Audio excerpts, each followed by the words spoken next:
네, 안녕하세요. 사과책방에서 29번째로 선정한 책은 만화로 읽는 부자들의 사회학입니다. 책을 선정하게 된 이유는 우선 150페이지 정도밖에 되지 않는 짧은 분량, 그리고 이게 만화로 읽어서 좀 그렇다는 거, 그리고 마지막으로 주제입니다.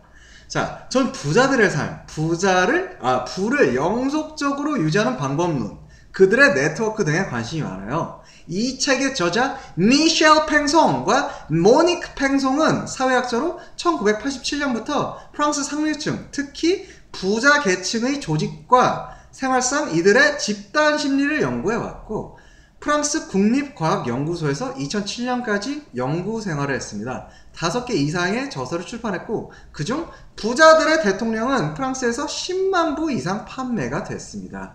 저는 이 책을 보면서 다시 한번 뼈저리게 느낀 것은, 정말로 돈이 많은 부자들은 불로소득을 지키고 알토란처럼 불려가기 위해 그들만의 연대를 끈끈하게 다져간다는 점이었습니다. 일반 근로자들은 근로소득에만 매달리며 모래알처럼 개인화되는 반면 말이죠. 이 책은 부자와 부의 다양한 양태를 두고 부자란 정신상태를 가리킨다고도 언급을 합니다.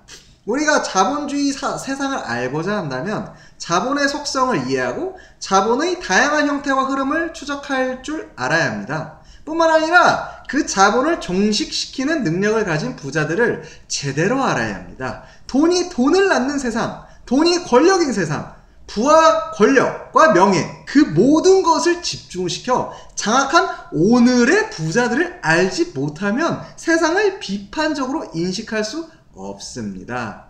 이 만화책이 프랑스의 사례라는 점에서 한계가 있을 수 있지만, 신자유주의적 자본주의로 글로벌화한 세계에서 오히려 우리 사회의 앞날을 내다보게 하죠. 우리에게 부자에 대해 알려주기 위한 목적으로 부부사회학자를 등장시킨 이 만화책은 로또로 벼락부자가 된 한 가정을 주인공으로 등장시켜요. 프랑스나 한국이나 평범한 서민이 부자가 되는 길은 벼락부자가 되는 길이 거의 그밖에 없어요. 뭐 또 있긴 하지만 그것밖에 없는데, 자, 로또에 당첨되지 않고서는 사실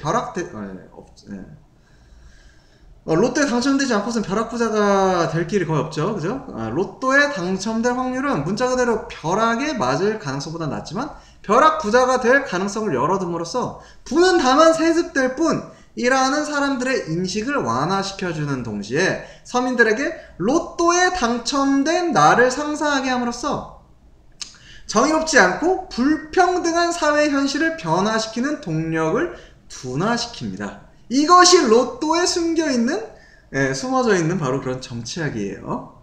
피에르 브루디웨라는 사회학자가 강조했듯이 오늘날의 부자는 대물림에 따라 눈덩이처럼 커지는 경제자본만 가지는 게 아니에요. 문화자본, 사회자본, 가족자본, 상징자본도 덤으로 붙고 커집니다. 이 책은 우리에게 부자들에게 집중되어 있는 부와 권력이 어떻게 그들의 자손에게 더욱 확장, 강화되어 대물림되는지 그 실상을 알려주는데 멈추지 않고 부자들을 본보기로 삼아야 한다는 교훈을 안겨줍니다. 오늘날 사회는 개인주의와 경쟁을 부추겨요. 노동자 계급이 이 함정에 빠져 연대의식을 상실해가고 있을 때 부자들은 오히려 완전히 집단적이며 자기들의 이익을 위해 똘똘 뭉쳐 연대의식을 고취하고 같은 처지에 있거나 같은 생각을 가진 사람들을 조직적으로 동원합니다. 외환위기 이후 노동이 포섭과 배제, 정규직과 비정규직으로 분할되면서 서로 적대하게 된 오늘 한국 노동계의 상황에 비추어 볼 때 뼈아프게 다가오는 대목이에요. 여러분, 일반적인 서민인 제가 로또에 당첨되었다고 한번 가정해볼까요? 로또 당첨금은 2천만 유로, 하나로 200억 정도로 한번 계산해 볼게요. 뭐 요새 사실 이만큼 엄청난 사실 당첨은 별로 없지만 가정이에요. 어디까지? 자, 로또에 당첨되기 전에는 만약 200억 원이 생기면 이 일을 그만두고 엄청난 커다란 자동차, 머세디, 뭐 G클래스 약간 이런 것도 있고 허머도 있고 이렇겠죠.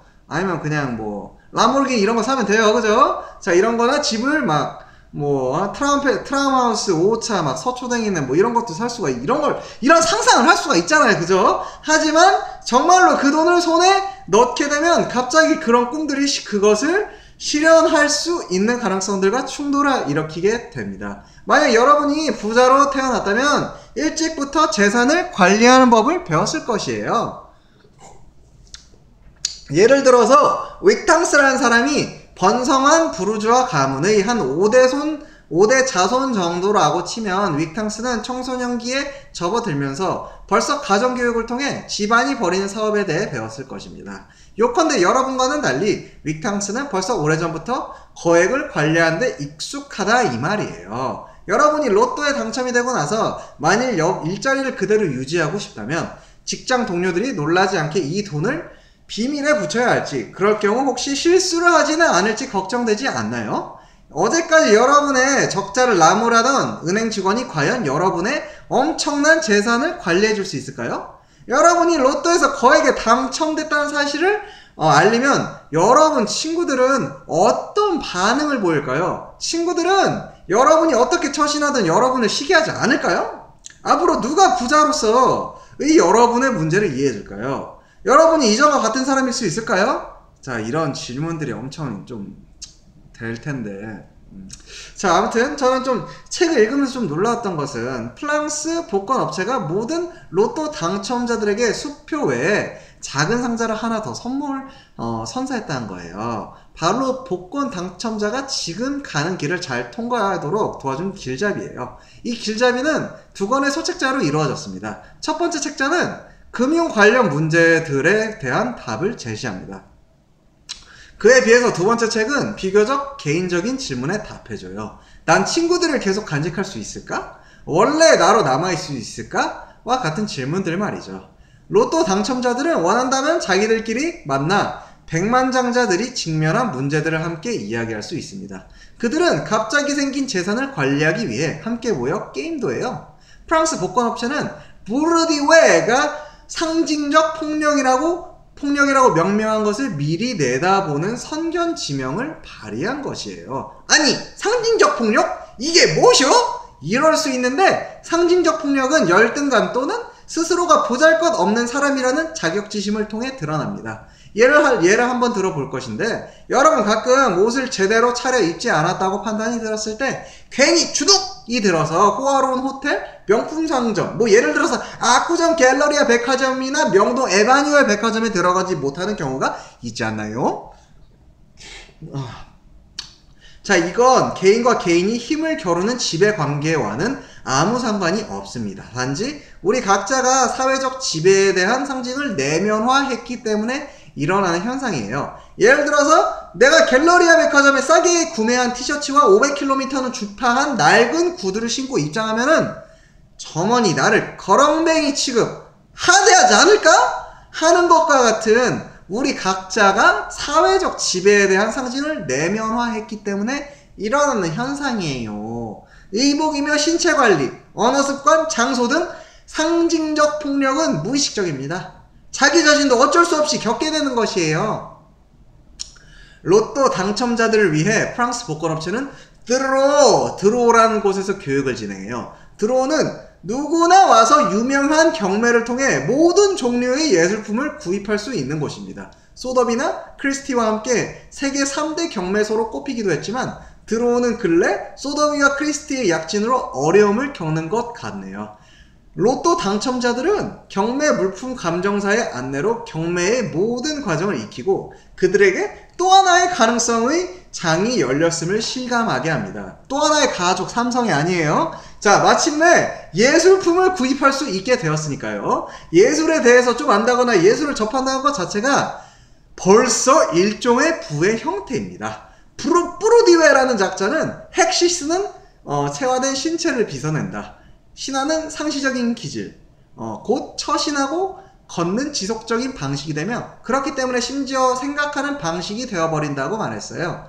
살다 보면 그와 같은 사례는 얼마든지 헥시스는 본래의 타고난 심성이 반복되는 행함에 의해 한 방향으로 향하게 된 경향성으로 이해될 수 있습니다. 자, 다음으로는 부자들의 끼리끼리 네트워킹에 대해서 다뤄보도록 할게요. 프랑스에는 상류사회 인명록이라는 게 있다고 해요. 이게 한국에도 있는지 모르겠지만 제가 뭐 상류사회 제가 뭘 알겠어요. 안 그래요? 자, 상류사회 인명록은 일종의 VIP 명단으로 고위층 인사, 영향력 있는 인물, 권력가들의 이름과 주소가 기재되어 있어요. 시시한 전화번호부와는 아무 상관이 없는 전혀 별개의 명부죠. 뭐 한국에서는 뭐 한 신문사 부고록이라는 거 뭐 이런 게 있긴 하죠. 뭐 아무튼 뭐 축하하는 뭐 약간 그런 게 있긴 하죠.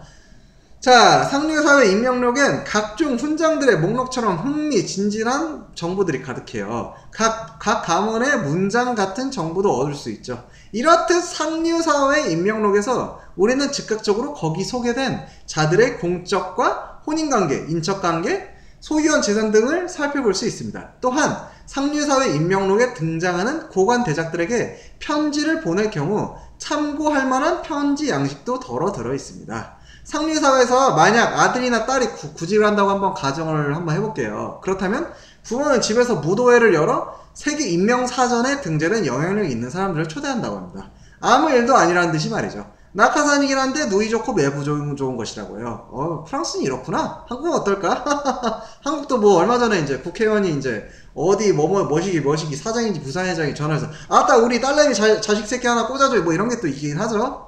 뭐 참 프랑스나 한국이라면 비슷하네요. 자, 아무튼 자 다음으로 넘어가서 자, 부자들이 만약 그들이 사는 도시에서 펼쳐지는 정책이 마음에 들지 않으면 어떻게 할지 한번 살펴볼까요? 보통 사람들은 투표하러 가거나 시위를 하겠죠? 하지만 부자들은 은밀한 다른 방식, 즉 특히나 선물, 서신 등을 통해 불만을 표시합니다. 1950년대까지만 해도 사람들은 가족끼리 같은 계층끼리 서로 도왔습니다. 그 당시에 집단은 중요했어요. 하지만 다 지나간 얘기죠. 마르크스는 결집과 투쟁을 통해서 계급 의식을 고취시킬 수 있다고 말했어요. 그런데 오늘날은 사회가 개인주의와 경쟁심을 부추기다 보니 부정적인 결과가 발생해요. 노동자 계급은 부정적 개인주의의 폐해를 고스란히 떠안는다고 할 수 있습니다. 예전에 이들을 특징 짓던 연대의식이 사라져버렸기 때문이에요. 중산층은 이보다는 긍정적인 개인주의에 사모하게 되거나 열중하게 되었다고 말할 수 있는데요. 이들의 개인주의란 이들의 삶을 보다 윤활하게 해주고 윤활유 그리스 팍팍 칠한 느낌처럼 이들에게 자율성을 확보해주기 때문이에요. 부자들로 말하자면 개인주의에 몰입해 있으며 이념적으로 경쟁제일주의를 지향한다고 할 수 있으나 실제로는 완전히 집단적이며 자기들의 이익을 위하여 자기들끼리 하나로 똘똘 뭉쳐 있습니다. 아무리 생각해봐도 역설적이지 않나요? 한편으로는 부자란 나쁜 것이고 꿀인 냄새가 나고 간사하다고 말해요. 그러면서 가난하고 소박하며 순수한 것이 좋을 것이라는 생각을 주입시키려 드는 것 말이죠. 그러나 현재 통용되는 신자유주의의 논리는 다른 어느 때보다도 강력하게 사람들에게 압력을 가하고 있습니다. 언제나 지금보다 더 많은 것을 더 잘해서 부자가 되라고 말이죠.